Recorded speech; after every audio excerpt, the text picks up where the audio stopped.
She was the glue that held her family together until the day she vanished. What began as a missing person case in Houston spiraled into a haunting mystery soaked in blood, lies, and betrayal. A mother disappears, a jealous husband with a violent past grows quiet, and behind the closed doors of a small townhome, something unspeakable unfolded. This isn't just a story about a marriage gone wrong. It's about a promise turned deadly and a body still waiting to be found. This is the story of Crystal, Marquise, and a marriage that ended not in divorce, but in disappearance and death. 3 lives forever changed by jealousy, violence, and the devastating consequences that followed. Our story centers around Crystal Lynch, a devoted mother of 2, and her husband, Marquise Rochard Glasper. 2 lives bound by marriage but divided by growing tensions. Crystal was 35 years old, described by loved ones as intelligent, strong-willed, and completely dedicated to her children. She was known for her reliability, maintaining daily contact with her mother, and serving as the glue that held her family together. Friends and family would later recall how out of character it would be for her to simply disappear without explanation. Her work identification card, later found untouched on her nightstand, suggested a life of responsibility and routine, a life that didn't include vanishing without warning. Beneath the surface of their 1-year marriage lay a history of threats and violence. Court documents reveal Glasper's troubling promise: if he ever caught Crystal being unfaithful, he would kill her. As Crystal stands at the crossroads between staying in her marriage and possibly pursuing divorce, she is unaware that time is running out. The discovery of her alleged infidelity will set in motion events that will leave her family searching for answers and her body. Every story has its beginning, a place where relationships form, tensions build, and lives intersect. This story begins with a marriage, one that formed quickly after a whirlwind romance. Crystal Lynch and Marquise Rochard Glasper fell in love fast, marrying soon after meeting. From the outside, their relationship seemed like any other, a couple building a life together in their Northwest Houston townhome at 7728 West Gulf Bank Road. "They got married so fast," recalled Toysha Barnes, Glasper's mother, when later interviewed about the couple. "They hadn't been married that long, maybe about a year." But beneath the surface there was something more volatile, something that those closest to Crystal had glimpsed but couldn't fully understand. As the months passed, the relationship showed signs of strain. Crystal maintained daily contact with her mother, was described as the glue that held her family together, and was completely devoted to her children. Her communication style reflected her personality: thorough, complete sentences that gave no room for misinterpretation. These small details would later become crucial evidence in understanding what happened to her. When Crystal's 16-year-old daughter reported that the relationship had been violent, that Glasper had allegedly pistol-whipped her mother just 2 months before her disappearance, it revealed a darker side to their marriage that had been hidden from view. There had been violence in their relationship before, investigators would later note in court documents. The pattern was clear, but, as is often the case in domestic violence situations, remained largely hidden from outside observers. What no one knew was that Crystal's nightstand held a blank "Final Decree of Divorce" form, suggesting she may have been contemplating ending the marriage. As Crystal considered her options, she was unaware that her husband's jealousy was about to reach a breaking point. Marquise Rochard Glasper had a troubled past that followed him into his marriage with Crystal.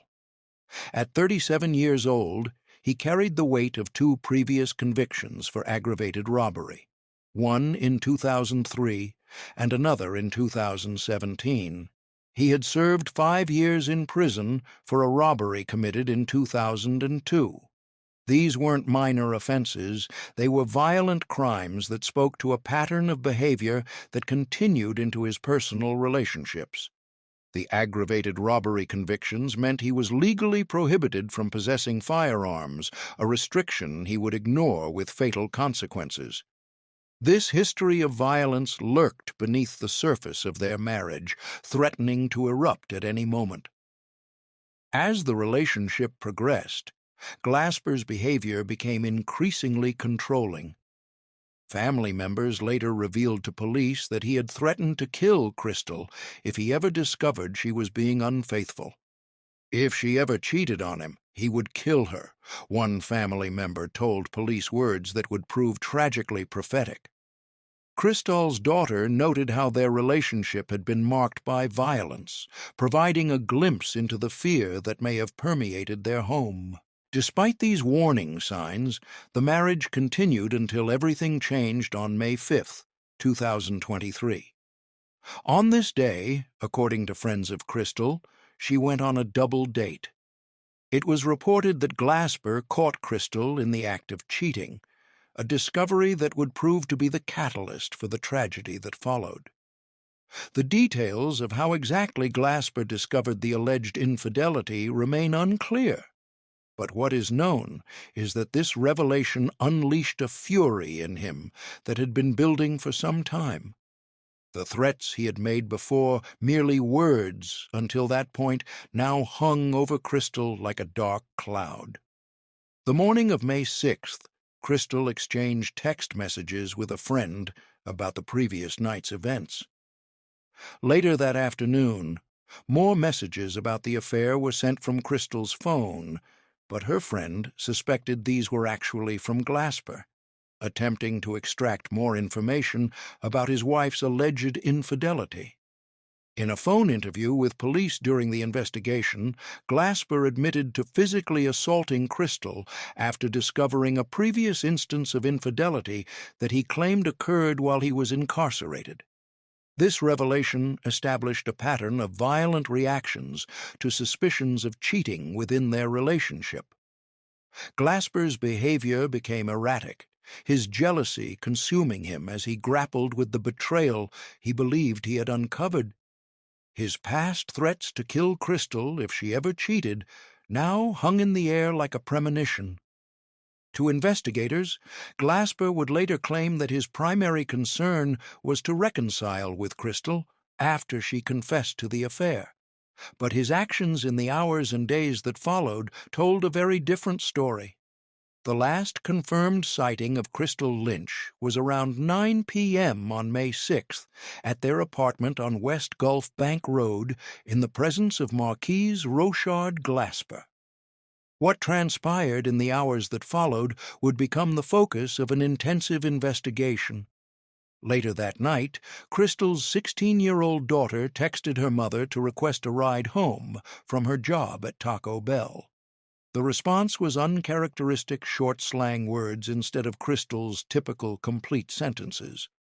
The daughter immediately suspected it was her stepfather, Glasper, responding from her mother's phone. "My mom always texts in full sentences," the daughter would later tell investigators, highlighting how this small detail raised immediate alarm bells in her mind.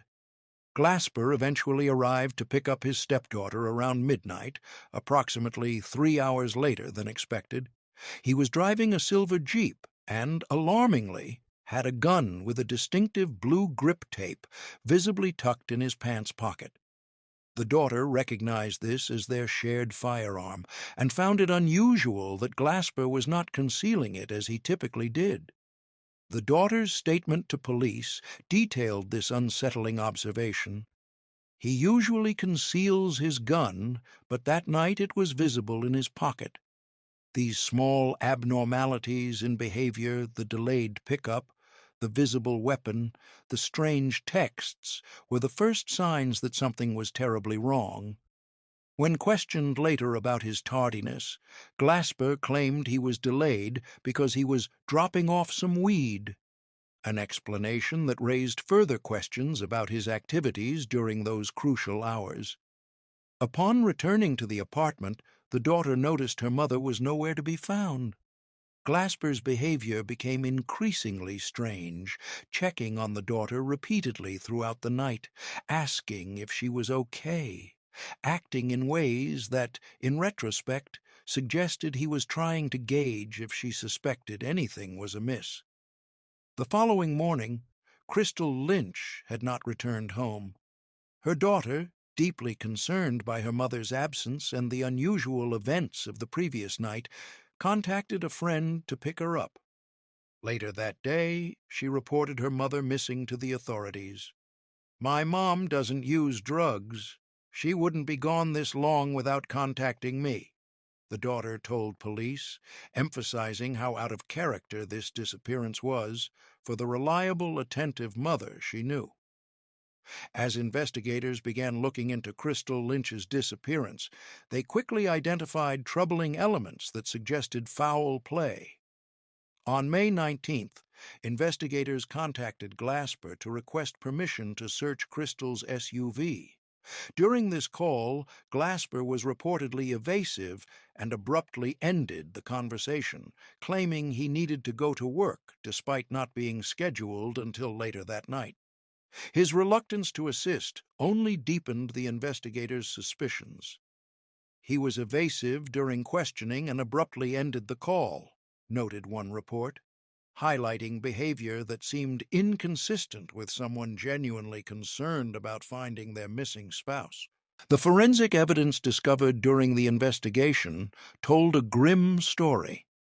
Investigators found blood in multiple areas of Crystal's Jeep, particularly on the interior rear passenger side. Inside the couple's apartment, the evidence was even more disturbing. Blood was found in various locations throughout the residence. There were clear signs that someone had attempted to clean up a crime scene, including what appeared to be bleach drip stains running down a wall in Crystal's bedroom. "There appeared to be bleach drip stains running down a wall in Lynch's bedroom," one investigator noted, documenting what appeared to be a hasty attempt to conceal evidence of violence. Perhaps most damning was the discovery of a bullet fragment in Lynch's bedroom, along with blood-soaked underwear, blood-stained sheets, comforter, mattress, and pillows. The most compelling piece of evidence was a large blood stain found seeped under the floorboard of the bed. This stain, measuring 8 feet by 3 feet, was so extensive that investigators concluded the amount of blood loss would likely be fatal without immediate medical intervention.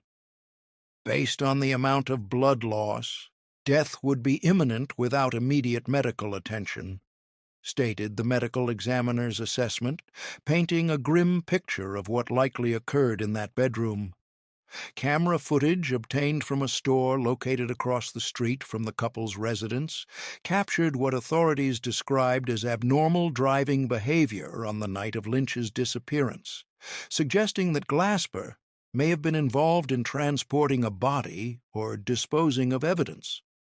Damage to the walls inside the residence further suggested a violent struggle had occurred.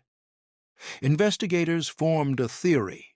Crystal's body had likely been placed in the alleyway behind the residence before being moved and ultimately discarded at an unknown location.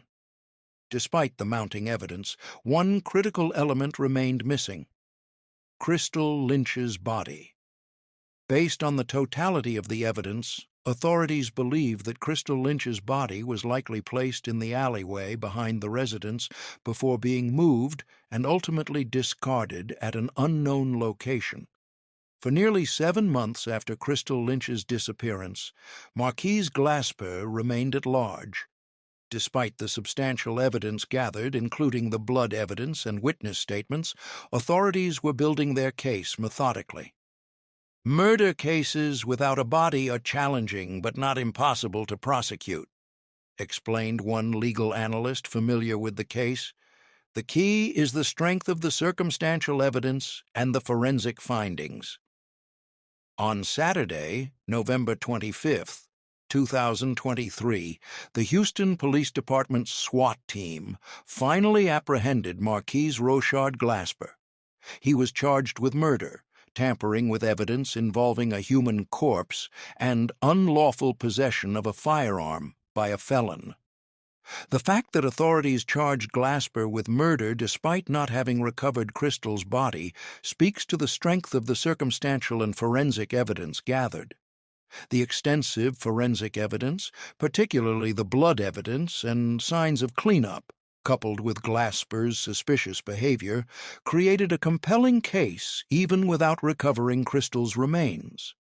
In August 2023, police had conducted a more thorough search of the couple's apartment, where they recovered 2 hammers and a box of ammunition, adding to the circumstantial evidence against Glasper.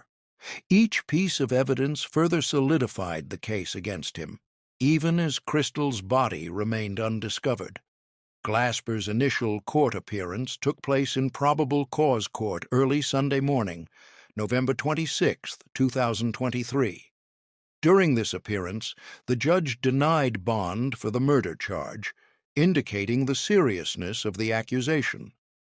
Bond was set at $50,000 for tampering with evidence and $25,000 for unlawful possession of a firearm. This case has enough evidence to deny bond for the murder charge, the judge stated, acknowledging the gravity of the allegations against Glasper. Should Glasper manage to post this combined $75,000 bond, he would be subject to 24-hour house arrest and prohibited from having any contact with Crystal Lynch's children. Additionally, a judge ordered a mental health evaluation for Glasper, suggesting that his mental state might be a factor in the legal proceedings. Reports indicated the possibility of the bond amount being increased to $1 million in a hearing scheduled for December, further reflecting the severity of the charges and the potential flight risk Glasper posed. The case represented a challenging but not unprecedented situation for prosecutors. Murder cases without a body can absolutely result in conviction when there's strong circumstantial evidence, noted a legal expert commenting on the case. The blood evidence alone in this case is compelling. While the legal system moves forward with its case against Marquise Glasper, Crystal Lynch's family continues to grapple with their devastating loss.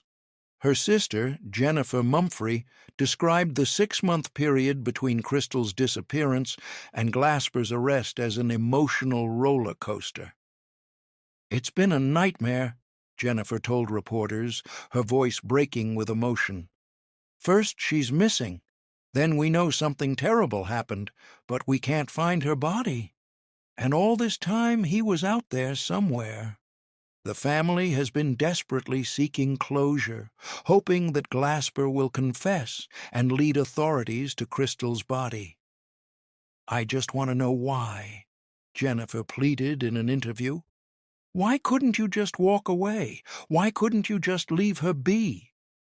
For Jennifer, the arrest brought mixed emotions relief that Glasper was finally in custody, but renewed anxiety about whether he would reveal where Crystal's remains were located.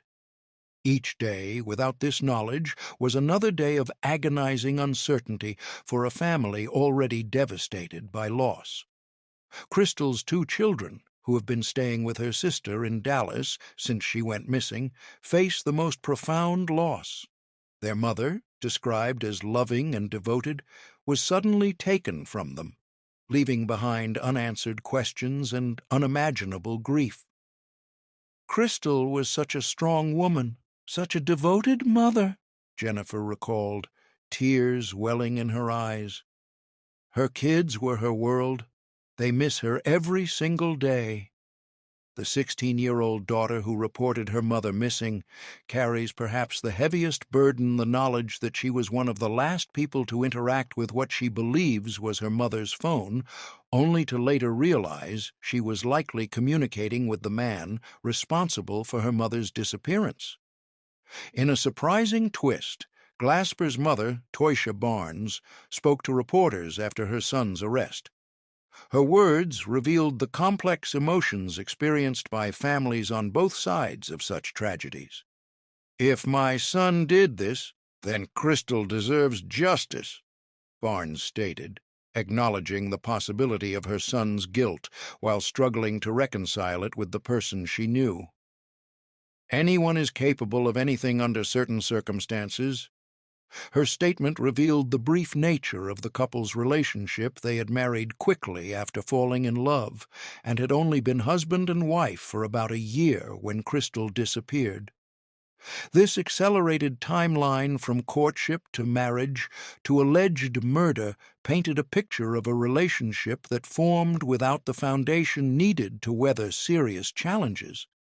For Barnes, the situation represented an impossible position, standing by her son while acknowledging the devastating loss experienced by Crystal's family.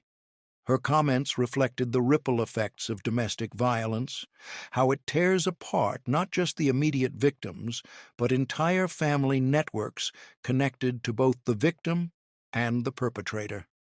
As the case against Marquise Rochard Glasper proceeds through the legal system, the search for Crystal Lynch's remains continues. The blood evidence, the bullet fragment, the clear signs of attempted cleanup all point to a violent end for a woman described as the glue that held her family together. Investigators continue to piece together what happened that fateful night in May. Their working theory suggests that after discovering Crystal's alleged infidelity, Glasper confronted her at their apartment. The confrontation escalated to violence, likely involving the gun his stepdaughter saw him carrying later that night. The blood stain beneath the bed tells the story of a significant injury, one that would have been fatal without immediate medical attention. The cleanup attempt with bleach suggests a calculated effort to conceal evidence, while the camera footage of unusual driving behavior points to the transportation of a body away from the scene. Based on our investigation, we believe the victim's body was initially placed in the alleyway behind the residence before being moved to an unknown location, stated one investigator, providing a glimpse into their understanding of what occurred after the alleged murder. For Crystal's family, these clinical details are painful reminders of what happened to their loved one. Each piece of evidence represents not just a building block in the prosecution's case, but a fragment of Crystal's final moments filled with fear, pain, and ultimately, tragedy. The case of Crystal Lynch is more than a missing person investigation. It's a stark reminder of how quickly domestic situations can escalate, how jealousy can consume, and how violence can destroy not just one life, but the lives of everyone connected to the victim. The quiet town home on West Gulf Bank Road, once filled with the sounds of family life, now stands as a silent testament to the tragedy that unfolded within its walls. The bloodstain beneath the floorboards, measuring 8 feet by 3 feet, tells a story that words cannot fully capture, a story of a life cut short, of a body still waiting to be found, and of a family still waiting for answers. What began as a search for a missing woman has evolved into a murder investigation that may never uncover all its secrets. The evidence speaks volumes, but without Crystal's body, questions will always remain. The legal case continues, but for Crystal's family, especially her children, the pain of her absence is a daily reality. They are left to wonder not only what happened that night in May, but also where their loved one's remains may be located. In the quiet moments between court hearings and police updates, Crystal's sister, Jennifer, holds on to hope. Hope that someday they will find Crystal's body. Hope that justice will be served. And hope that her sister's story might prevent another family from experiencing this same devastating loss. The blood-stained bedroom, now a crime scene, echoes the silence of a life extinguished and a future destroyed. Crystal Lynch, once described as intelligent, strong, and devoted to her children, is now remembered in the past tense, her presence reduced to evidence markers and police reports. This was a case where jealousy turned to violence, where threats became reality, and where a woman's life was stolen by the very hands that once promised to protect her. As we look back on the events of May 2023, we are left to grapple with the broader implications of this tragic tale. Crystal, Marquise, and their families were all victims of circumstances that spiraled out of control, of jealousy that consumed reason, and of violence that has left an indelible mark on everyone involved. The investigation files, once filled with possibilities, now contain the grim details of what investigators believe happened that night, details that paint a picture of a murder born of jealousy and rage, followed by calculated efforts to conceal the crime. And there, in the midst of it all, is the absent presence of Crystal Lynch, a woman who is gone, but not forgotten, whose blood tells a story her voice no longer can, and whose family continues to seek the closure that can only come with finding her remains and seeing justice served. In the end, we are reminded of the devastating impact of domestic violence and the importance of recognizing warning signs before threats become reality. The case of Crystal Lynch stands as a solemn warning of the potential lethality of domestic disputes and the enduring quest for justice, even in the most challenging of circumstances. As investigators continue their search and the legal proceedings against Marquise Rochard Glasper move forward, one question remains at the forefront of everyone's mind. Where is Crystal Lynch? For a family waiting for answers, for children missing their mother, for a community shaken by violence, and for a justice system determined to hold accountable those responsible, this question hangs heavy in the air, a reminder that even as the legal case progresses, the most fundamental aspect of this tragedy remains unresolved. The story of Crystal Lynch is not over. It continues in courtrooms and police investigations, in the memories of those who loved her, and in the ongoing search for her remains. It is a story of loss, but also of determination, the determination to find truth, to secure justice, and to ensure that Crystal Lynch is not forgotten. In the meantime, her blood beneath the floorboards of that Houston town home tells a partial story, a story that must be completed, for Crystal, for her children, and for all those who seek to understand what happened on that fateful night when jealousy turned deadly. Don't forget to subscribe to True Crime Diaries and click on the notification bell to stay updated on our next episode.